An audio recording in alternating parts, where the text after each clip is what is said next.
यदि ये चैतन्ये मुकुर इव भावाश्चिदचित समं भान्ति द्रव्य व्ययजनिन सन्तोन्तरहिता जगत् साक्षी मार्ग प्रकटन परो भानुरिवयो महावीर स्वामी नयन पथगामी भवतु मे। परम पूज्य गुरुदेव के चरणों में सभक्ति नमन। उपस्थित भाइयों बहनों, आज से पर्युषण महापर्व का प्रारंभ हो रहा है। कल भी हो चुका है और कुछ परंपराओं के अनुसार आज हो रहा है। पर्युषण पर्व, जिसे हम सभी पर्वों का राजा कहते हैं, और जितने भी पर्व मनाए जाते हैं उसमें सर्वाधिक आध्यात्मिक पर्व के रूप में पर्युषण पर्व की प्रतिष्ठा देखने को मिलती है। आध्यात्मिक कहने का मतलब क्या है? जिसमें आत्मा की आराधना की जाती है, आत्मा का साक्षात्कार करने की बातें की जाती है। आत्मशुद्धि पर विशेष जिस पर्व के अंदर बल दिया जाता है उस पर्व को आध्यात्मिक पर्व कहते हैं। स्पिरिचुअल फेस्टिवल है ये एक प्रकार का, जिसमें आध्यात्मिक उन्नति, आध्यात्मिक पवित्रता, आध्यात्मिक शुद्धि के ऊपर ज्यादा विचार किया जाता है। तो हमारे लिए अध्यात्म इतना इम्पोर्टेंट क्यों है? हम क्यों इतना चाहते हैं? बाहर के जगत में, संसार में इतने सुख हैं, इतनी सुविधाएं हैं, आराम की जिंदगी है, विदेश में रहते हैं, हाँ, भारत में रहते हैं तो थोड़ी बहुत कुछ कठिनाइयां वहां की होती है। विदेश में आराम की जिंदगी है, कंफर्ट्स हैं सारे। फिर हम आत्मा की बात क्यों सोचते हैं?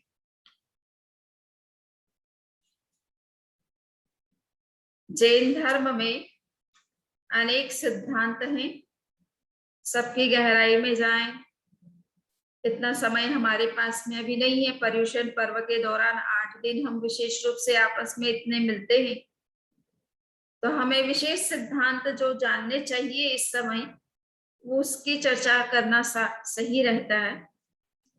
तो भगवान महावीर ने अनेक सिद्धांत दिए हैं, उसमें एक सबसे महत्वपूर्ण सिद्धांत है, वो है नौ तत्व का सिद्धांत। नौ तत्व तो सभी जानते हैं। जीव तत्व होता है, अजीव तत्व होता है, पुण्य होता है, पाप होता है, आश्रव होता है, संवर होता है, निर्जरा होती है, बंध होता है और मोक्ष होता है। अब इन तत्वों को हम सभी जानते हैं, कोई नई बात नहीं है। परंतु ये नौ तत्व का सिद्धांत संपूर्ण जैन धर्म का सार है। संपूर्ण जैन दर्शन को समझना हो, संपूर्ण जैन धर्म को समझना हो, संपूर्ण जैन परंपराओं को समझना हो, तो ये एक सेंट्रल थियरी अगर कोई है जैन धर्म की, वो है नौ तत्व का सिद्धांत। इस एक सिद्धांत को समझ लिया तो सब कुछ समझ में आ गया। एगे साधे सब सदे, सब साधे सब जाए। एक चीज को अच्छे से गहराई से अगर हमने समझ लिया तो सब कुछ समझ में आ जाता है। और अलग अलग हम सब कुछ अलग अलग समझने की कोशिश करते हैं तो हमें कुछ भी समझ में आना मुश्किल हो जाता है। तो सबसे पहला तत्व है जीव तत्व। अब यूं तो जीव के बारे में जब हम विवेचन करते हैं, जीव के प्रकारों की चर्चा करते हैं, तो बहुत सारे विवेचन हम कर सकते हैं और उन जीवों के बारे में जानकारी हमें बहुत है भी सही। हम आज वर्तमान में जीव तत्व को हमें किस रूप में समझना है? हम जब ये कहते कि जीव का अस्तित्व है, इसका मतलब क्या है? हमारा अपना अस्तित्व। जीव का अस्तित्व के बारे में हम चर्चा करते हैं या जीव के स्वरूप की चर्चा करते हैं, तो उसमें हम अपने स्वरूप की चर्चा कर रहे हैं, अपने अस्तित्व के बारे में सोच रहे हैं और उसको समझने का प्रयास कर रहे हैं। कहा जाता है कि 20वीं शताब्दी के महान वैज्ञानिक आइंस्टीन जब मृत्यु शैया पर थे, यानी उनकी मृत्यु होने वाली थी, उस कुछ पल बाकी थे, उस समय उनसे किसी ने पूछा कि आपका अंतिम विचार क्या है, आप अंतिम आपकी इच्छा क्या है? तो उन्होंने एक बात कही कि इस जन्म में मैं वैज्ञानिक के रूप में सारे जगत को समझने का प्रयास करता रहा। जगत के मूल तत्व क्या है, उनका स्वरूप क्या है, इसको समझने का निरंतर प्रयास करता रहा और उस संदर्भ में मैंने कुछ काम किया। अगर मेरा अगला जन्म हो तो मैं एक संत बनना चाहूंगा और अब ये चाहूंगा कि जो अब तक इस दुनिया को समझता रहा है, जानता रहा है, देखता रहा है और कुछ करता रहा है, वो कौन है, उसे जानना मेरा जीवन का नेक्स्ट जीवन का लक्ष्य रहेगा। तो आइंस्टीन ये कहना चाह रहे हैं कि दुनिया को जाना वो तो सही है, किंतु वो ज्ञान अधूरा है जब तक हमने स्वयं को नहीं जाना। अपने आप को जब तक व्यक्ति नहीं जानता है, तब तक बाहर की दुनिया का हम कितना भी ज्ञान कर ले, उस ज्ञान की कोई सीमा तो नहीं है, अंत नहीं है। बहुत कुछ, हर विषय में बहुत कुछ जानने के लिए है, किंतु अगर अपनी आत्मा को एक को समझ लिया तो मेरे ख्याल से सब कुछ समझ में आ सकता है। कहा जाता है, उपनिषद का एक वाक्य है, श्वेताश्वतर उपनिषद का है, आत्मनि विज्ञाते सर्वम विज्ञातम भवति। जो एक अपनी आत्मा को समझ लेता है वो सब कुछ जान लेता है, और दुनिया को सब कुछ जान लिया किंतु अपनी आत्मा को नहीं जाना तो कहा जाता है कि वो एक जीरो की तरह होता है, जिसका कोई मूल्य नहीं होता है। अपने अस्तित्व को जानना जरूरी है, अपने आप को जानना जरूरी है। अब प्रश्न आता है कि आत्मा को क्या जाना जा सकता है? आत्मा तो स्वयं जानने वाली है, उसे तो अपना ज्ञान है ही ऑलरेडी, उसको फिर जानने का प्रयास हम क्यों करते हैं? तो प्रश्न ये है कि हम जिस रूप में अपने आप को जानते हैं, क्या वो हमारा परिचय सही है? हम जिस रूप में अपने आप को पहचानते हैं, क्या वही हमारा परिचय है? एक बार विवेकानंद के पास में एक युवक आते हैं और विवेकानंद से कहते हैं कि आप ईश्वर की बहुत चर्चा करते हैं, ईश्वर जैसा तत्व हमको दिखता तो नहीं है, परंतु आपकी बात में हम विश्वास जरूर करते हैं कि आप महान हैं, संत हैं, ज्ञानी हैं, अनुभवी हैं, और आप जो कह रहे हो बिल्कुल सत्य ही होना चाहिए। क्या ये संभव है कि कभी हमें भी ईश्वर का दर्शन हो जाए, ईश्वर का साक्षात्कार हो जाए? विवेकानंद ने कहा, क्यों नहीं। जब साधु संतों को, महान जो तीर्थंकर होते हैं, उनको साक्षात्कार अगर होता है तो एक आम व्यक्ति को भी क्यों नहीं हो सकता है? क्योंकि तीर्थंकर भी कोई आसमान से तीर्थंकर बन के तो नहीं उतरते हैं, धरती पर ही साधना करते हैं और उस स्थिति में पहुंचते हैं जब उनको अपनी आत्मा का साक्षात्कार होता है। तो वो भी एक आम व्यक्ति की तरह ही तो जन्म लेते हैं, उन्हीं की तरह जीते हैं, उनकी तरह साधना करते हैं और अपनी साधना से उस स्तर तक पहुंच जाते हैं जहां उन्हें पहुंचना है। तो विवेकानंद ने कहा, यह संभव है, कोई भी ऐसा आत्म साक्षात्कार कर सकता है, कोई भी ईश्वर को जान सकता है। तो उस युवक ने कहा कि आप हमें जरूर ऐसा कोई अवसर दीजिए कि हमें भी ईश्वर से साक्षात्कार हो जाए, आप कभी हमें भी ईश्वर से मिलवाइए। विवेकानंद ने कहा कि ये बात तो बहुत ही अच्छी बात है, तुम्हारी बहुत अच्छी जिज्ञासा है और मन में अच्छी तड़फ है कि तुम ईश्वर से मिलना चाहते हो, परंतु ये देखो कि आज तो तुम जो मुझे कह रहे हो, आज तो ये पॉसिबल नहीं है कि मैं तुम्हें ईश्वर को तुरंत अभी दिखा सकूं, पर हाँ, जब कभी मुझे सही समय लगेगा मैं तुम्हें बुला लूंगा और तुम उससे पहले मुझे तुम्हारा एड्रेस दे दो, तो मैं तुमको कॉल कर लूंगा, तुम्हारा नंबर दे दोगे, तुम्हारा एड्रेस दे दो, जहां मैं तुम्हें पत्र भेज सकता हूँ कि किस समय ईश्वर तुमसे मिल सकता है या तुम ईश्वर से मिल सकते हो, तो इसकी सूचना मैं उस पत्र के द्वारा दे सकता हूँ। युवक ने अपना परिचय दे दिया, अपना एड्रेस दे दिया, एड्रेस पर अपना नाम लिख दिया कि मैं अमुक नाम है, अमुक गली में रहता हूँ, अमुक शहर में रहता हूँ, वगैरह वगैरह।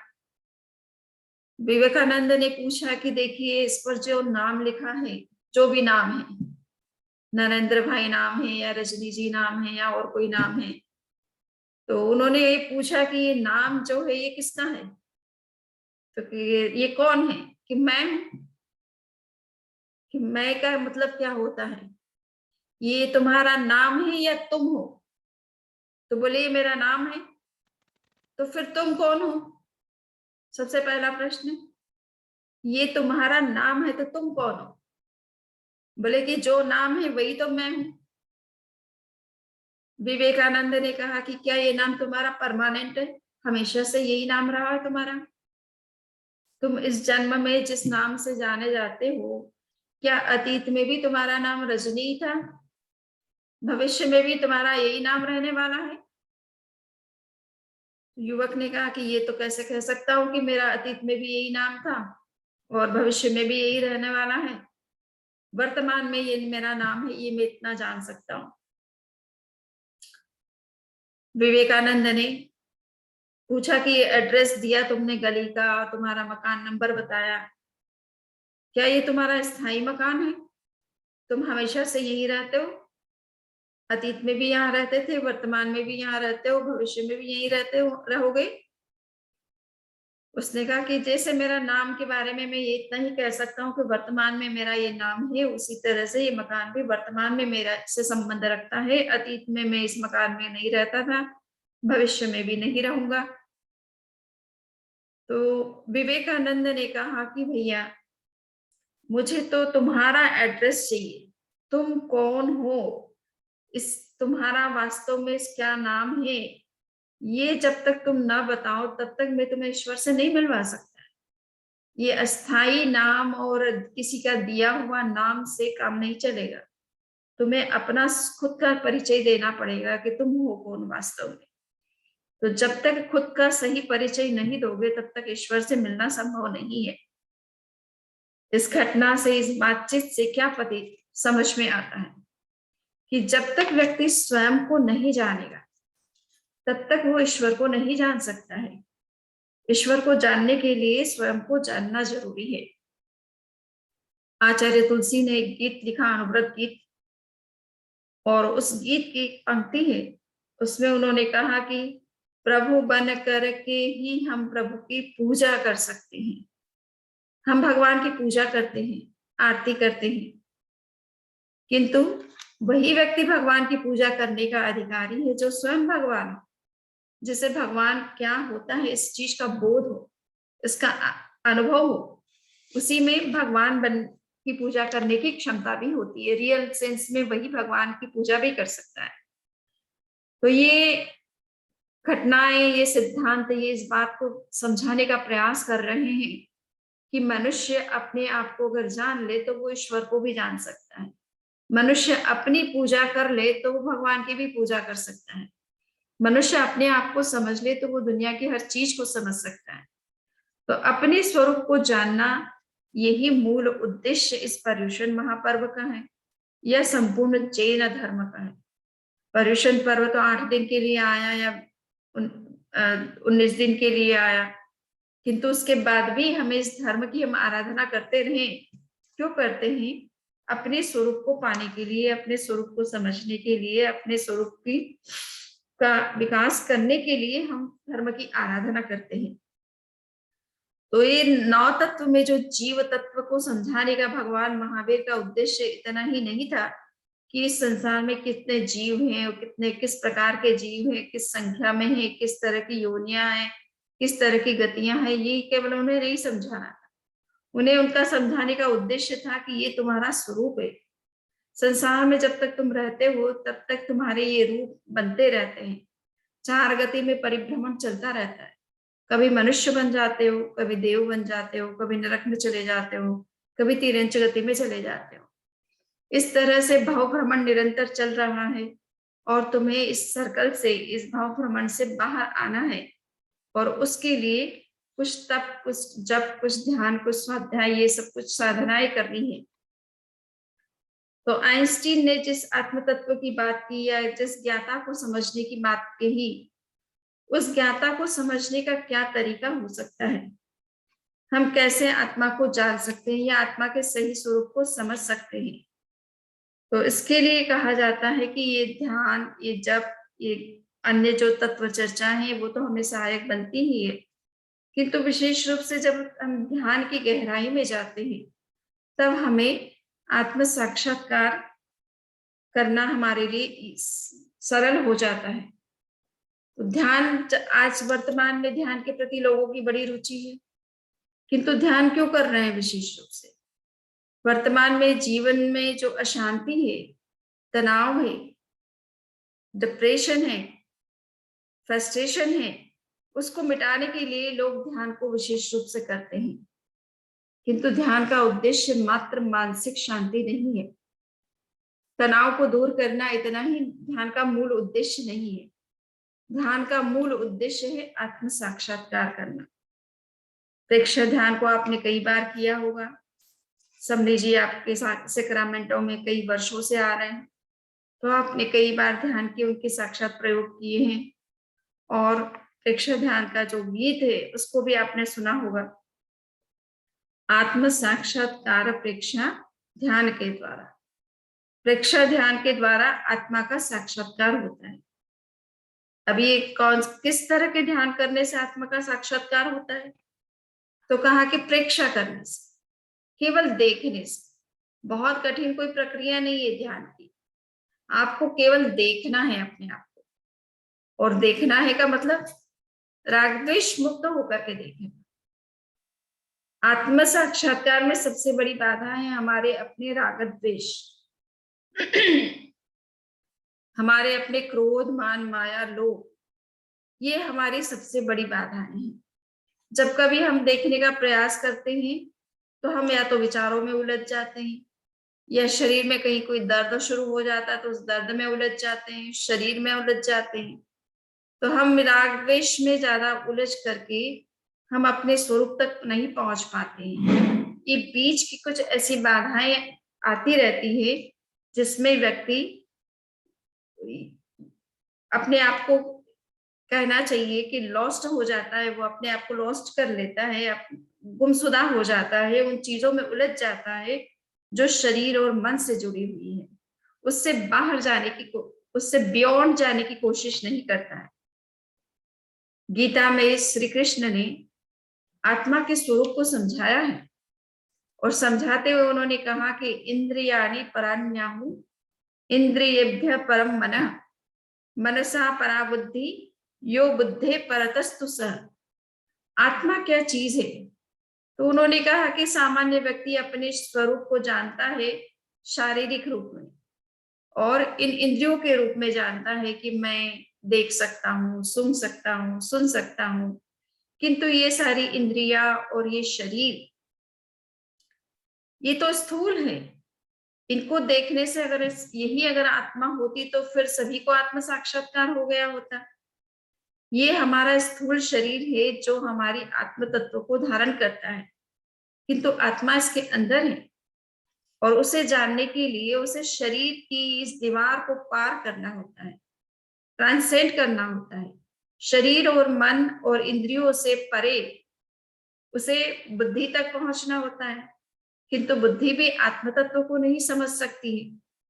उसको भी तर्क वितर्क करना आता है कि आत्मा हुए है तो हमें दिखाई देनी चाहिए, उसको बताया जाना चाहिए, और अगर है तो दिखाई नहीं देती है तो हम कैसे उसका अस्तित्व माने। कहा जाता है कि भगवान महावीर के समय में एक श्रावक थे जिनका नाम था मद्दुक श्रावक। भगवती सूत्र में उसका उल्लेख मिलता है। मद्दुक श्रावक तत्वज्ञ थे, भगवान महावीर के दर्शन को बहुत गहराई से जानते थे, इन सभी तत्वों के स्वरूप को बहुत अच्छी तरह से जानते थे। मद्दुक से एक बार मद्दुक कहीं से गुजर रहे थे तो दूसरी परंपराओं के, ब्राह्मण परंपरा के कुछ लोग विद्वान बैठे हुए थे। उन लोगों ने मद्दुक को देखा तो मद्दुक से प्रश्न किया कि मद्दुक, तुम्हारे भगवान आत्मा की बात करते हैं, धर्मास्तिकाय की बात करते हैं, अधर्मास्तिकाय की बात करते हैं, आकाश की बात करते हैं, और साथ में ये भी कहते हैं कि दिखाई नहीं देते हैं। तो जो चीजें दिखती नहीं है उनके अस्तित्व को तुम कैसे मानते हो? अगर किसी का अस्तित्व है तो वो दिखाई भी देना चाहिए। जो दिखता नहीं है उसको कैसे मानते हो? अद्दुक ने कहा कि तुम्हारा प्रश्न तो ठीक है, सोचने जैसा है, किंतु क्या मैं तुमसे प्रश्न कर सकता हूं? तुम जिन चीजों को मानते हो क्या सब चीजें तुम्हें दिखाई देती? जैसे, तो उसने कहा कि देखिए, आप हवा को मानते हो कि नहीं? हवा होती है, वातावरण में वायु होती है। बोले होती है। तो क्या दिखती है आपको? बोले दिखाई तो नहीं देती है, किंतु उसका स्पर्श जरूर होता है, इसलिए पता चलता है कि हवा चल रही है। गर्म हवा चल रही है, लू चल रही है, तो पता चलता है कि लू चल रही है। ठंडी हवाएं चलती है तो पता चलता है। हरिकेन आता है तो किस तरह का नुकसान होता है वो सारा दिखाई देता है। ठीक बात है, परंतु आंखों से तो नहीं दिखाई देती है ना? फिर भी आप उसके अस्तित्व को मानते हो। आपके शास्त्रों में स्वर्ग और नरक की चर्चाएं आती है? बोले आती है। क्या तुमने जाकर के स्वर्ग देखा है कभी? ये दिखाई देता है तुम्हें कि स्वर्ग है? नरक कहाँ पर है ये पता है तुम्हें? बोले ये तो हम कैसे बता सकते, शास्त्रों में उसका उल्लेख मिलता है। तो तुम शास्त्रों में ये जो बातें कही जा रही है वो दिखाई नहीं देती, फिर कैसे मान रहे हो? समुद्र के किनारे जाके खड़े हो जाओ, एक किनारे पे खड़े होकर के देखो कि क्या तुम्हें दूसरा किनारा दिखाई देता है समुद्र का? बोले कि वो तो समुद्र कितना विशाल होता है, एक किनारे पे खड़े होकर के दूसरे छोर को देखना तो बहुत ही मुश्किल है, किंतु दूसरा छोर होता तो है। तो बोला होता तो है, तभी समुद्र की अपनी सीमाएं निश्चित की जाती कि इसके बाद में समुद्र खत्म हो जाता है, बाद में लैंड आ जाता है। तो जैसे आपको एक किनारे पे खड़े होकर के दूसरा किनारा नहीं दिखाई देता फिर भी आप उसके अस्तित्व को मानते हो, तो उसी तरह से तुम्हें ये समझना है कि आत्मा चाहे तुम्हें दिखाई ना दे फिर भी उसका अस्तित्व मानना चाहिए। और अगर जिस तरह से आपको हवा दिखती नहीं है, स्पर्श से उसका पता चलता है, वैसे ही जीव भले दिखे नहीं किंतु जीव का सारा व्यवहार तो आपको दिखाई देता है। अगर इस शरीर में आत्म तत्व जैसा कोई तत्व नहीं होता तो ये शरीर किससे चल रहा है? कौन इसको चला रहा है? इसकी ड्राइविंग फोर्स कौन है? कौन इसका ड्राइवर है? गाड़ी में कितना भी अच्छा पेट्रोल डाल दीजिए, बाय इलेक्ट्रिसिटी के साथ कनेक्शन कर दीजिए, किंतु उसे कोई ड्राइव करने वाला ना हो तो क्या गाड़ी अपने आप चल सकती है? यद्यपि अभी तो कुछ इलेक्ट्रिक गाड़ियां आ गई है, ऑटोमेटिक खुद ही चल सकती है, उसको कुछ चलाने की जरूरत नहीं है, किंतु वो जो कुछ भी है उसको भी कोई सेट करने वाला कोई ह्यूमन माइंड है? बिना मनुष्य के मस्तिष्क के चिंतन के या कुछ इस तरह की टेक्नोलॉजी डेवलप किए बिना गाड़ियां अपने आप नहीं चल सकती है। कहीं ना कहीं मानव मस्तिष्क उसके साथ आगे पीछे जुड़ा रहता है, उसके बिना गाड़ियां चाहे वो अपने आप ऑटोमेटिक चल भी रही है तो उसके पीछे भी कुछ जो नियम है, जो टेक्नोलॉजी है उसको डेवलप करने वाला आखिर ह्यूमन माइंड होता है। बिना चेतना के, बिना कॉन्शियसनेस के, बिना किसी जीव के जड़ पदार्थ अपने आप इस तरह की क्रियाएं नहीं कर सकता है। तो मद्दुक ने कहा कि इसी तरह से जीव को समझना है, आपको आत्म तत्व को समझना है, तो ये समझना है कि ये जो शरीर है, इस शरीर में जो तत्व है जिसके कारण से शरीर आपको गतिशील दिखाई दे रहा है, आंखों से आप देख पा रहे हैं, कान से आप सुन पा रहे हैं, स्मेल कर पा रहे हैं, टच कर पा रहे हैं, टेस्ट कर पा रहे हैं, ये अगर जीव इस शरीर में ना होता तो क्या संभव है कि केवल शरीर से ये सारा कुछ हो जाए?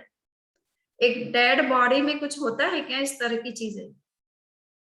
जिस व्यक्ति की डेथ हो जाती है, केवल बॉडी रह जाती है, आत्मा उससे बाहर चली जाती है, तब क्या उस डेड बॉडी से कुछ सोचा जा सकता है, कुछ चिंतन किया जा सकता है, कुछ मस्तिष्क उसका चलता है? नहीं चलता है। ये सारी बॉडी के जितनी भी चीजें हैं, ऑर्गन्स हैं, जिनका उनका जो फंक्शन है वो कोई जीव तत्व के साथ उसका योग होने से वो सारे फंक्शन करते हैं। अगर जीव तत्व उससे निकल जाए तो ये शरीर डेड है, ये तो डेड बॉडी की में कन्वर्ट हो जाता है। और उस बॉडी को कोई अपने घर में भी एक दिन से या एक घंटे भी ज्यादा नहीं रखना नहीं पसंद करता है। तो लिविंग बॉडी और डेड बॉडी में जो अंतर है उसका मूल कारण आत्मा है। आत्मा है तो शरीर आपको जीवित दिखाई देता है, आत्मा नहीं है तो ये शरीर डेड हो जाता है, डेथ हो जाती है।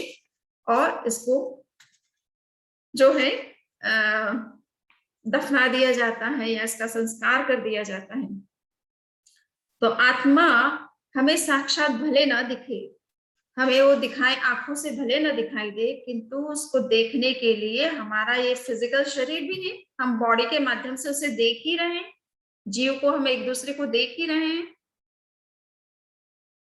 जब शरीर के साथ जीव का संबंध रहता है तो जीव भी किसी अपेक्षा से मूर्त हो जाता है, यानी फिजिकल रूप हो जाता है। भगवती सूत्र में भगवान महावीर से पूछा गया कि ये शरीर जो, ये जीव जो है वो मूर्त है कि अमूर्त है, तो उन्होंने कहा कि दोनों है।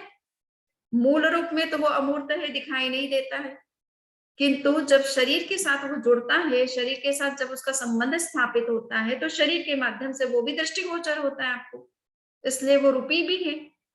तो शरीर के साथ संबंध होने से जीव मूर्त हो जाता है और वो हमारे एक दूसरे को हम इसी कारण से देख पा रहे हैं, एक दूसरे के साथ बातचीत कर पा रहे हैं, एक दूसरे को समझने का प्रयास कर रहे हैं।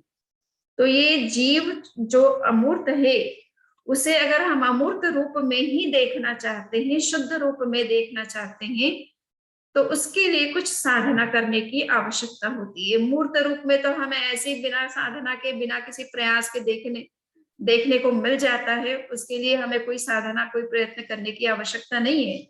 किंतु अगर हमें आत्मा को देखना है, उसके शुद्ध और परमात्मा स्वरूप को समझना है और देखना है, तो उसके लिए कुछ हमें साधना करनी पड़ती है। उसमें विशेष रूप से ध्यान के प्रयोग किए जाते हैं, और ध्यान का मतलब केवल आत्म शांति या विचारों को शांत कर देना या मन को एकाग्र कर देना, इतना नहीं है। ध्यान का मतलब है कि राग द्वेष मुक्त होकर के अपने स्वरूप का साक्षात्कार करना, और वो जब स्थिति बनती है तो हमें आत्मा का अनुभव होना शुरू हो जाता है, आनंद आना शुरू हो जाता है, भीतर के स्रोत फूट पड़ते हैं, और भीतर से कुछ इस तरह का हमें विशिष्ट ज्ञान भी होने लग जाता है जो सामान्यतः हमें किसी ग्रंथों में वो ज्ञान नहीं मिलता है। आप भगवान महावीर की वाणी सुन रहे हैं, सभी तीर्थंकर इसी तरह से उपदेश करते हैं। क्या वो कभी किसी स्कूल में गए हैं, किसी कॉलेज में गए, किसी यूनिवर्सिटी में गए, कोई डिग्री उनके पास थी? कुछ नहीं था। वो केवल साधना करते थे, और साधना करके उन्होंने जब अपने स्वरूप का साक्षात्कार किया तो अपने आप भीतर से उनके स्रोत फूट पड़ता है, और ज्ञान का इस तरह का स्रोत फूटता है कि फिर कितना भी वो 24 घंटे भी बोले तो उनके शब्द कम नहीं पड़ते हैं, उनके ज्ञान में कोई कमी नहीं आती है। उस ज्ञान को बताने के लिए, प्राप्त करने के लिए उनको कोई बाहर से कुछ करना नहीं पड़ता है, वो भीतर का, अंदर का स्रोत होता है जो फूटता है। तो आत्मा का क्या स्वरूप है, इसको समझने के लिए जैन शास्त्रों में कहा गया है कि आत्मा की 4 मूलभूत विशेषताएं होती है। पहला है कि उसके अंदर अनंत ज्ञान है, इसलिए हमें पढ़ने की क्या आवश्यकता है। अगर हम ध्यान करें, स्वाध्याय करें, जप करें, तप करें और अपने आंतरिक शुद्धि करें, तो हमारे भीतर ही इतना ज्ञान भरा पड़ा है कि बाहर से कुछ लेने की आवश्यकता नहीं है। जो कुछ जानना है हम भीतर से जान सकते हैं, बिना किसी इंद्रिय और मन की सहायता के जान सकते हैं, बिना किसी शास्त्र के सहयोग के जान सकते हैं। तो हमारे आंतरिक उस ज्ञान का प्रस्फुटन कैसे हो, उसके लिए आवश्यकता पड़ती है कि हम ध्यान की ऐसी गहराई में जाएं और राग द्वेष मुक्त होकर के अपने स्वरूप को जानने का जब प्रयास करें, तो हमें उस तरह के ज्ञान का अनुभव भी होता है, उस तरह का ज्ञान जागृत भी होता है। दूसरा, आत्मा में अनंत दर्शन होता है, देखने की शक्ति होती है। आप बहुत कुछ देख सकते हैं। वर्तमान में आप अपनी इंद्रियों से जो कुछ देख रहे हैं, वो आपके कमरे में जो कुछ चीजें हैं वो देख पाते हो। कमरे से बाहर भी, अपने घर के अंदर की चीजों को भी आप नहीं देख पाते। क्यों नहीं देख पाते हो? कि आंखों की अपनी सीमा है। आंखें अपने सामने जो पदार्थ होता है उसी को देख पाती है, अपनी आंख, उस अपनी रेंज से बाहर की जो चीजें होती है उसको नहीं देख पाती। किंतु आत्मा, आंखें बंद कर लीजिए तो भी सारे विश्व को देख सकती है। तीर्थंकरों ने वही किया है, सारे विश्व के बारे में बता दिया उन्होंने कि कहाँ क्या चीज है, विश्व में क्या है और विश्व के बाहर क्या है। आश्चर्य की बात है कि मेरे ख्याल से जितने भी दर्शन हैं, जितने भी धार्मिक परंपराएं हैं, विश्व में जो भी चल रही है, मेरे ख्याल से किसी को ये पता नहीं है कि विश्व के बाहर क्या चीज है। तीर्थंकरों ने बता दिया कि विश्व के बाहर भी अलोक है, कोरा स्पेस है, वहां और कोई चीज नहीं है, कोरा स्पेस है और वो भी अनंत है। तो ये ज्ञान कैसे हो गया? विश्व के अंदर की चीजें भी जानना बड़ी मुश्किल है, विश्व के बाहर क्या चीज है उसे कैसे देख पाते? वहां तो जा भी नहीं सकते, बिना जाए उन्होंने आंखें बंद करके कैसे जान लिया? तो ये हमारे अंदर देखने की शक्ति है, संपूर्ण विश्व को हम देख सकते हैं। आपने देखा कि महाभारत में जब युद्ध हुआ था कुरुक्षेत्र का, तो संजय जो कि सारथी थे धृतराष्ट्र के, धृतराष्ट्र आंखों से देख नहीं सकते थे, युद्ध के बारे में उन्हें जानकारी चाहिए थी, तो संजय को कहा कि तुम्हारे पास दिव्य ज्ञान है, तुम देख करके हमें बताओ कि युद्ध में क्या हो रहा है, मेरे पुत्र कौरव जीत रहे हैं या पांडव जीत रहे हैं, कौन किस पे वार कर रहा है। तो संजय महल में खड़े खड़े ही सारे कुछ बता रहे थे। अब महल के अंदर से कोई वो युद्ध क्षेत्र दिख तो नहीं रहा था, कोई खिड़की नहीं थी कि जहां से पास में कोई युद्ध क्षेत्र है तो हमें दिखाई दे, या कोई टीवी या सीसी नहीं लगे हुए थे जिससे कि कोई फोटो आ रहा हो कि वो देख करके बता सकते हैं। किंतु उनके पास में इस तरह का एक दिव्य ज्ञान था, उस दिव्य ज्ञान से उनको युद्ध क्षेत्र में जो कुछ हो रहा था उसको देख सकते थे। तो ये दिव्य ज्ञान हमारे अंदर होता है। जब हम आत्मा की शुद्धि करते हैं, आध्यात्मिक दृष्टि से उन्नति करते हैं, आगे बढ़ते हैं, आगे के स्टेजेस में जाते हैं और केवल ज्ञान की भूमिका में पहुंच जाते हैं, तो फिर सारा विश्व हमारे लिए हस्तामलक की तरह क्लियर हो जाता है। हाथ में जिस तरह से हाथ की रेखाएं कितनी स्पष्ट होती है, हाथ में रखा हुआ आंवला कितना साफ दिखाई देता है, उसी तरह से सारा विश्व हमें बिल्कुल क्लियर दिखाई देता है। तो ये देखने की जो शक्ति है वो भी हमारे अंदर अनंत है। इसी तरह से हमारे भीतर आनंद है, अनंत आनंद है। धर्म करने से सभी व्यक्तियों को क्यों आनंद की अनुभूति होती है? धर्म, आप घर में बैठे हैं या एयर कंडीशनल एनवायरनमेंट में बैठे हैं, आपको क्यों नहीं वो आनंद महसूस होता है जो आप ध्यान में या स्वाध्याय में या सामायिक करते हुए महसूस करते हैं? तो ये बाहर की वातावरण की जो सुख है और सुविधाएं हैं, उससे जो सुख की अनुभूति होती है वो एक प्रकार का भौतिक सुख है। वो सुख अस्थायी भी होता है और उस सुख से हमें कभी सेटिस्फेक्शन नहीं होता। इसीलिए कितना भी धनी व्यक्ति क्यों ना हो, बड़ा से बड़ा राजा भी क्यों ना हो, वो भी साधु संतों के पास में जाकर के धर्म का उपदेश सुनना पसंद करता है, वो भी ध्यान करना चाहता है, वो भी स्वाध्याय आदि सब बातें सुनना पसंद करता है, क्योंकि भीतर का जो सुख है वो रियल सुख है हमारा और वो स्थायी सुख है। वो सुख जिस दिन हमको मिलना शुरू हो जाता है, फिर हमें ये बाहर के सुखों की आवश्यकता महसूस नहीं होती है, किंतु हम 24 घंटे उस स्थिति में नहीं रह पाते हैं और इसीलिए हम भौतिक पदार्थों और भौतिक जगत के बीच में रहते हैं। किंतु ध्यान करने से, आत्म साक्षात्कार करने से हमारे उस आनंदमय स्वरूप का भी हमें साक्षात्कार होता है जिसकी हम चाह करते हैं और उसको पाने के लिए ही हमारा ये सारा प्रयत्न होता है। चौथा गुण आत्मा का जो हो वो है अनंत शक्ति। हमारे भीतर अनंत शक्ति है। आपने सुना भी होगा कि श्री कृष्ण एक बार उन्होंने देखा कि नेमिनाथ ने शंख बजाना है।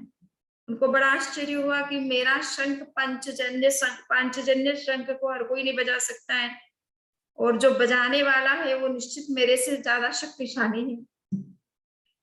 तो उनको बड़ा, उन्होंने जानकारी की तो पता चला कि ये नेमिनाथ है, अरिष्ट नेमी है जिन्होंने उनका शंख बजाया है। तो उन्होंने सोचा कि अरिष्ट नेमी के पास मेरे से ज्यादा बल है, तो वो परीक्षा के लिए उनसे कहते हैं कि भाई जी आपने मेरा शंख बजाया है तो आप में जो बल है वो कैसे हम समझे कि आप में क्या शक्ति है, आप इतनी ताकत कैसे रखते हैं। तो उन्होंने अपने हाथ को सीधा किया और कहा कि तुम इस हाथ को नीचे झुका सको अगर, तो मैं तुम समझ जाओगे कि एक तीर्थंकर के अंदर क्या शक्ति होती है। और उन्होंने हाथ सीधा किया, कृष्ण ने उसको नीचे झुकाने की कोशिश की किंतु वो नहीं कर पाए। तो ये जो ताकत हमारे अंदर होती है, आत्मा के अंदर जो बल होता है, ये अनंत बल है, अनंत शक्ति है और वो शक्ति हमारे भीतर होती है। उस शक्ति का हम प्रयोग इस पर्युषण के दौरान विशेष रूप से करने का प्रयास करें कि आध्यात्मिक उन्नति में हमारी वो शक्ति कैसे अधिक से अधिक काम में आए और हम अपनी शक्ति का नियोजन अपने ही कल्याण के लिए, अपने ही विकास के लिए कैसे कर पाए। तो ये आत्म तत्व को हमें अपने संदर्भ में समझना है, जीव तत्व को हमें अपने संदर्भ में समझना है कि मैं कौन हूँ, मेरा अंतिम लक्ष्य क्या है और उसे पाने के लिए इस मनुष्य जीवन में रहते हुए मुझे क्या करना चाहिए, किस तरह की साधना करना चाहिए, किस तरह का तप करना चाहिए, किस तरह का ध्यान करना चाहिए। और ज्यादा से ज्यादा हम ये प्रयास करें कि हम ध्यान की भी कुछ साधनाएं करें इस पर्युषण पर्व के दौरान, और विशेष रूप से अपनी इंद्रियों पर संयम करना। आत्मा को जानने के लिए आंखें खोलने की जरूरत नहीं, आंखों को बंद करने की जरूरत होती है। कानों को खुला रखने की जरूरत नहीं है, कानों को बंद रखने की आवश्यकता होती है। तो ये इंद्रिय पर नियंत्रण करके हम अपने आप में अंतर्मुख कैसे बन सकते हैं, अपने स्वरूप को कैसे पहचान सकते हैं, उस अपने अंदर जो छिपी हुई शक्तियां उनका अनुभव कैसे कर सकते हैं, इसका हम संकल्प करें, प्रयास करें। तो मेरे ख्याल से ये पर्युषण हमारे लिए बड़ा सार्थक होगा और एक नया एक्सपीरियंस हमारे अंदर होगा, और इस तरह के पर्युषण हमेशा हमारे जीवन में आते रहे, इसकी हम हमेशा कामना भी करते रहेंगे। इन्हीं विचारों के साथ में कि आज हम अपने जीव तत्व के संदर्भ में हम समझ रहे थे कि हम आत्मा हैं और आत्मा का स्वरूप समझने के लिए हमें क्या करना है। इस पर्युषण पर्व के दौरान आप सभी कर भी रहे हैं, तपस्या भी कर रहे हैं, सामायिक भी कर रहे हैं, स्वाध्याय भी कर रहे हैं, जप भी कर रहे हैं और अन्य प्रवचन आदि में भी पूरी तरह से भाग ले रहे हैं। तो इन सब चीजों को समझ करके हम आगे बढ़ते रहें। इन्हीं विचारों के साथ आज के इस वक्तव्य को हम संपन्न करते हैं। किसी का कोई प्रश्न है तो कर सकते हैं। शर्मी जी, एक प्रश्न था हाँ, कि ये मतलब ये तो पता है कि अनित्य भावना है, बट जब भी इसके बारे में सोचते हैं तो हाँ, मोह के कारण एक हाँ, प्रकार का भय उत्पन्न होता है। जैसे जब भी हम सोचते हैं कि ये सब छूट जाएगा, ये क्यों हाँ, कर रहे हैं, तो हाँ, उसके साथ रहना मुश्किल होता है। तुरंत हाँ, आप कोई ऐसी प्रवृत्ति ढूंढते हो कि आप कुछ भूल जाओ। तो हाँ। ये जो है ये आपके कर्मों की वजह से है, और आप इसमें कैसे आगे बढ़ सकते हैं? ओके। अनित्य भावना से हमें जस्ट इतना समझना है कि हम इस जगत में जिन चीजों को पाने का प्रयास कर रहे हैं वो चीजों का स्वरूप क्या है और वो हमारी आवश्यकता है तो हमें करना ही होगा। ऐसा नहीं है कि हम अनित्य भावना को समझने के बाद ये सब चीजें करेंगे नहीं। और दूसरा ये है कि उन चीजों को पाने के बाद में हम जब अनित्य भावना करने लगते हैं तो हमें ये लगता है कि ये सब छूट जाएगा, तो इससे हमें भय महसूस होता है, आपने जैसे कहा। तो ये हमें समझना है कि भय की बात नहीं है। ये हमारा एक तरह से कहना चाहिए कि या तो हमने अपने अस्तित्व को उस रूप में इन सभी चीजों के साथ इक्वेट कर रखा है ना, कि इनके बिना हमारा अस्तित्व नहीं। जी यही मिथ्यात्व एक तरह से कहते हैं ना, कि इसी को मिथ्यात्व कहते हैं कि हमने अपने अस्तित्व को पदार्थ से इक्वेट करके उसके आधार पर उस पर डिपेंड कर दिया है, जबकि हमें अपने स्वतंत्र अस्तित्व को समझना है कि मेरा अस्तित्व स्वतंत्र है। ये पदार्थ तो इस जन्म में मेरी आवश्यकता है, हर जन्म में कुछ न कुछ ऐसी आवश्यकता होती है, तो हर जीव को ऐसा कुछ करना ही पड़ता है। और जैसे पिछले अनंत जन्मों में हमने यही काम किए हैं, उन चीजों को जब हम छोड़ करके आ गए तो अब उनका हमें क्या भय लग रहा है, कुछ दुख हो रहा है? कुछ नहीं नहीं। हो रहा है, हम भूल जी जाते हैं सब चीजें टाइम के साथ जी में। तो उसी तरह से ये है कि हम चीजों को जस्ट हमें अनित्य भावना का सेंस इतना ही है कि ये चीजें अनित्य है, इसलिए अगर नष्ट हो भी जाती है या छूट भी जाती है तो हमें दुखी होने की आवश्यकता नहीं है, जी है ना। जी जी हमारी आवश्यकता है और हमें मालूम है मकान कोई भी कितना भी मजबूत बना ले, 5,000 साल 10,000 साल से ज्यादा तो चलता ही नहीं होगा। ये जी। भी बहुत बड़ी मैं टाइमिंग बता रही हूँ, हाँ जी। इतना भी चलना संभव नहीं है जी ना। 50 100 साल 200 साल 500 साल अब आज जब कभी देखते हैं कि ये पुराने किले देखते हैं, इतने मजबूत किले हैं। मैसूर गए थे, मैसूर का किला देखा, इतना मजबूत किला है। इसी जी तरह से मेवाड़ में कुछ किले हमने देखे, इतने मजबूत किले हैं, परंतु अब खंडहर हो गए। जी 500 साल का इतिहास से ज्यादा बड़ा नहीं इतिहास नहीं, 500 साल के अंदर इतने मजबूत किले भी खंडहर हो जाते हैं। तो ये तो नेचर है, पदार्थ का नेचर है। हमें ये समझना है कि पदार्थ के स्वरूप को पदार्थ के दृष्टि से देखना है, अपनी दृष्टि से नहीं देखना है, अपने को उसके हिसाब से नहीं देखना है। हमारा अस्तित्व तो स्वतंत्र है और शाश्वत है। ये जी चीजें तो ठीक है, हमारे लिए टाइम बिंग के लिए हमें जरूरत है, उस हिसाब से हमें करनी पड़ती है, बट इनके साथ हम अपने आप को अटैच ना करें। इनका जी यूज करें किंतु इनको इनके साथ अटैच नहीं हो, और वो अटैचमेंट हमें दुखी बनाता है। ठीक है जी ना, जी उससे जी हमारा भय बन जाता, भय हम तब पैदा होता है हमारे अंदर कि हम जी अटैचमेंट न रखें।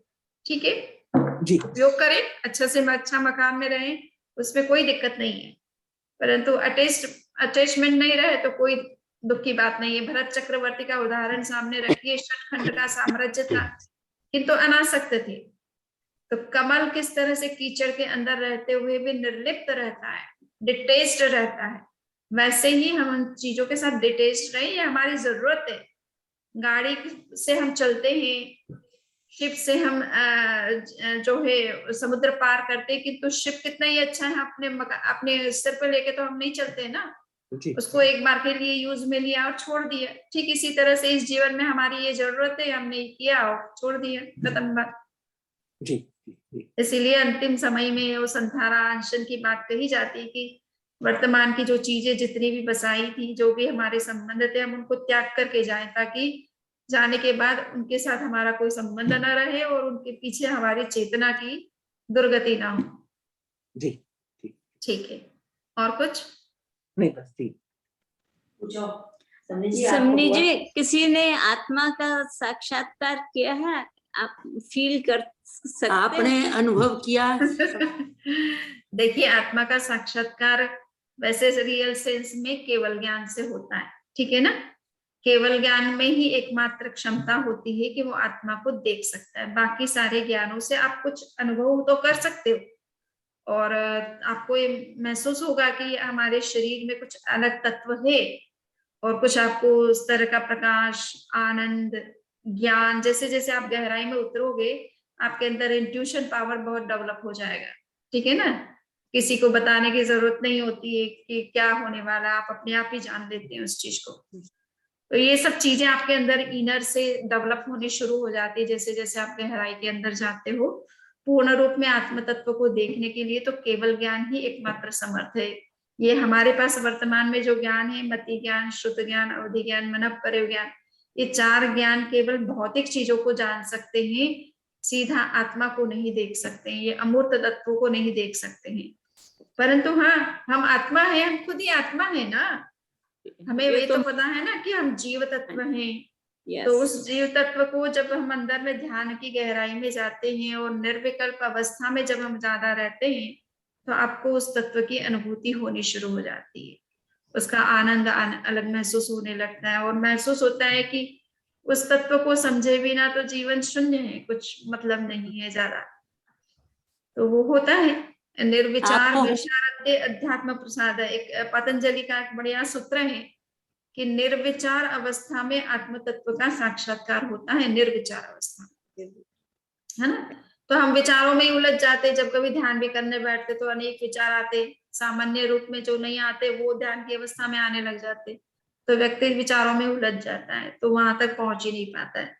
बट ऐसी कोई बात नहीं है, रोज निरंतर 15 से 20 मिनट ध्यान करते रहिए, करते करते करते करते एक दिन आपकी वो स्थिति बनने लग जाती है कि आप निर्विचार बनने लगते हो, और वो आत्म तत्व की अनुभूति शुरू भी हो जाती है। हम साक्षात देख पाए तो अच्छी बात है, परंतु अनुभूति शुरू कर हो सकती है। समझी जी, आपको हुआ? आप तो इतनी देर मैं तो ध्यान को बहुत मानती हूँ, ध्यान के बिना और आप अपने अस्तित्व को जान ही नहीं सकते हो, तो ध्यान से वो अनुभूति होती है ना, जो करेगा उसको जरूर होगी। ठीक है ना, तो समझी जी, अनुभूति ही होती है, राइट? आत्मा तो अरूपी है। तो तो इसका देखिए साक्षात्कार देख तो नहीं सकते हम इसको। देखिए, आरोपी को आत्मा से आत्मा को देखा जाता है, आंखों से आत्मा नहीं दिखेगी, आत्मा से आत्मा दिखती है, ठीक है तो ना। केवल जैसे ज्ञानियों को दिखती है फिजिकली? देखिए, उसका आत्मा जिस रूप में है उस रूप में दिखती है, वो फिजिकल रूप नहीं है ना, उसका नॉन फिजिकल रूप है, जी। ठीक है ना। और जितने भी केवल ज्ञानी होते हैं, जितने तीर्थंकर, जैन धर्म में तो आत्मज्ञानियों की कोई कमी नहीं है, ठीक है ना। जितने तीर्थंकर है सभी ने आत्म साक्षात्कार किया है, तो वो तो आपके जी। सामने बहुत लिविंग एग्जाम्पल है, ठीक है। जितने भी केवल ज्ञान नहीं होते उन सबको आत्म साक्षात्कार होता है, तो केवल ज्ञानियों की कोई कमी नहीं है। भगवान महावीर के समय में उनके पास में 700 केवल ज्ञानी थे करीबन, ठीक है ना। तो इतने ज्ञानी पुरुष जैन परंपरा में, एक एक तीर्थंकर के पास में कितने कितने केवल ज्ञानी थे। सबको आत्म साक्षात्कार होता है और ध्यान करने से वो स्थिति बनती है, अनुभव होता है। सो 15 से 20 मिनट जरूर आप श्वास दर्शन ही करिए। श्वास कौन ले रहा है? जीव ही ले रहा है, आत्मा ले रही है। श्वास को देखते रहिए, जो भी नॉर्मल चल रहा है आपका, उसको देखते रहिए। देखते देखते देखते स्थिति बनने लग जाती है, निर्विचार अवस्था आने लगती है, तब आपको महसूस होने लगता है कि अंदर में जितना आनंद है, जो ज्ञान है, वो शायद जगत में बाहर में वो नहीं है। तो वो चीजें आपके अनुभव में आने लगती है, ठीक है। करिए 15 से 20 मिनट, 5 मिनट से ही शुरू करिए, चाहे कि 5 मिनट में श्वास दर्शन करूंगी, फिर आगे आगे बढ़ाते जाइए। जैसे जैसे आपकी एकाग्रता बढ़ती है, आपकी रुचि बढ़ती है, आप उसका समय बढ़ाते जाइए, क्योंकि गहराई में जाने में आधा से पौन घंटा तो कम से कम लग जाता है। तो शुरुआत करेंगे तो आप वो भी स्थिति में पहुंच जाएंगे, ठीक है। Thank you. समनी जी, एक और प्रश्न था, शायद मैंने सुना नहीं, समनी जी ने बताया होगा, 12 भावना के रचयिता कौन है? 12 भावनाओं के रचयिता कौन है? यो तो देखना पड़ेगा। एक आचार्य कार्तिकेय हुए हैं। दिगंबर परंपरा में कार्तिकेय अनुप्रेक्षा नाम से एक ग्रंथ है, अनुप्रेक्षा का ग्रंथ है, 12 भावनाओं का ग्रंथ है। तो उसके रचयिका तो रचनाकार तो कार्तिकेय है, बट मूल में भगवान महावीर ने समय समय पर अनित्यता की बात कही या एकत्व की बात कही, तो उन्हीं को आचार्यों ने थोड़ा सिद्धांतबद्ध कर दिया है। तो लिखने वाले तो बात के आचार्य हैं, परंतु मूल बीज तो हमें आगमों में मिलता है ना, भगवान महावीर की वाणी में मिलता है। ठीक है, ठीक है। और कुछ नहीं जी, ठीक है, थैंक यू समनी जी। ठीक है, तो ठीक है। किसी को उपवास करना है, एकासन करना है, फिर करना है? हाँ हाँ, 9वें सामायिक व्रत में जो कोई अतिचार दोष लगा उसकी आलोचना करती हो, मन के सावध्य प्रवृत्ति की हो, वचन के सावध्य प्रवृत्ति की हो, शरीर के सावध्य प्रवृत्ति की हो, सामायिक के नियमों की पूरी सार संभाल रखी हो, अवधि के पहले सामायिक को पूरा किया, तो समिच्छामि दुक्कडम। उपवास जो भी करना चाहे, उपवास, एकासन, आयम्बिल, तो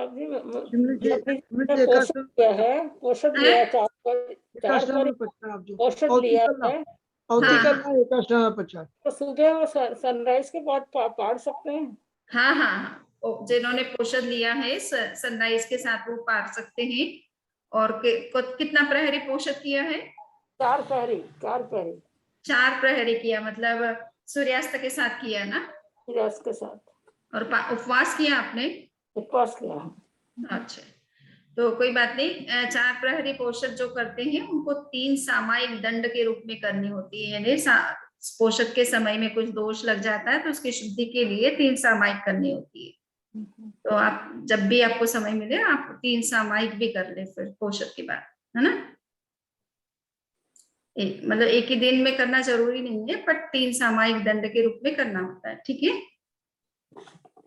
चत्तारि मंगलम अर्हंता मंगलम मंगलम केवली पुण्यतो धम्मो मंगलम। चत्तारि लघुत्तमा अर्हंता लघुत्तमा सिद्धा लघुत्तमा साहु लघुत्तमा केवली पुण्यतो धम्मो लघुत्तमो।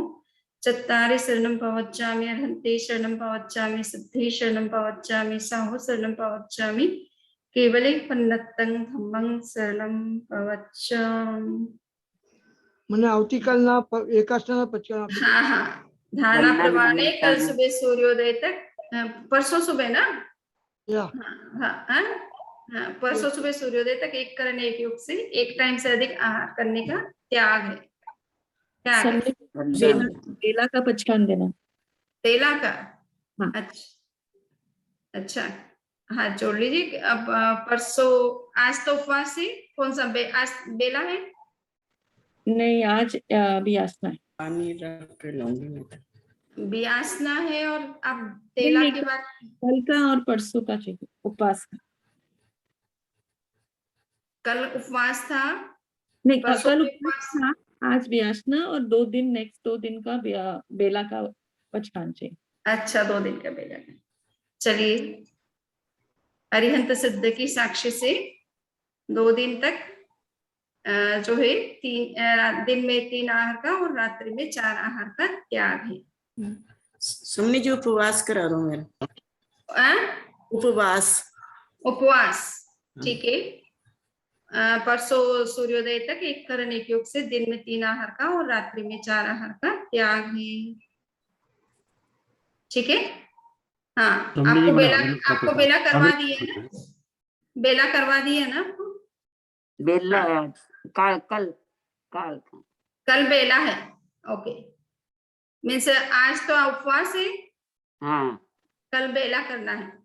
तो परसों सुबह सूर्योदय तक एक करण एक योग से दिन में 3 आहार का और रात्रि में 4 आहार का त्याग है। ठीक है। आंबेल का पचकान आंबेल का, हाँ, धारणा प्रमाणे परसों सुबह सूर्योदय तक एक टाइम से अधिक अन्न खाने का त्याग है।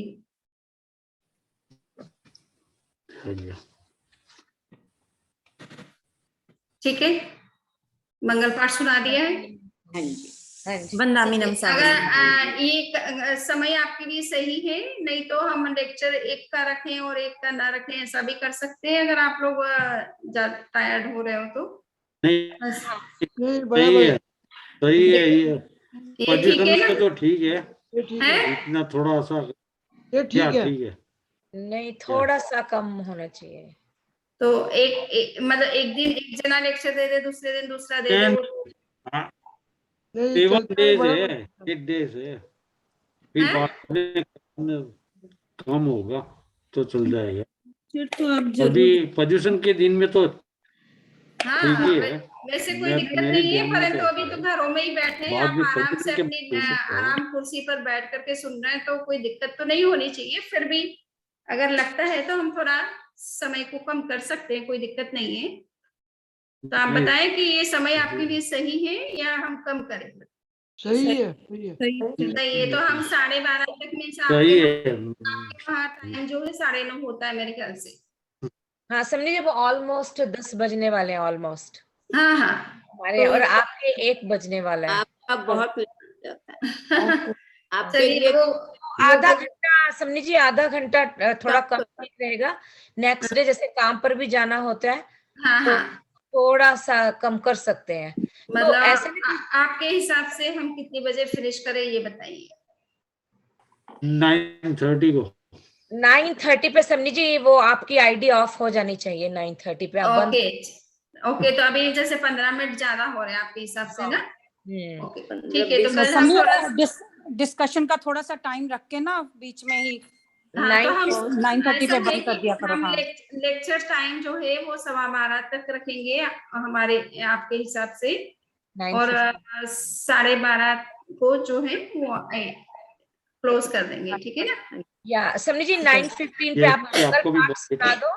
मंगल पाठ सुना के जिनके क्वेश्चंस है, जिनको रुकना है वो रुकेंगे, जिनको नहीं तो वो फिर छोड़ के मीटिंग छोड़ सकते हैं। या तो 9:15 पे एक बार फिनिश कर दिया करो। या ओके, चलिए ठीक है। वंदामी नमन सर। वंदामी नमस्कार। ओके, ठीक है। वंदामी नमन। आर हम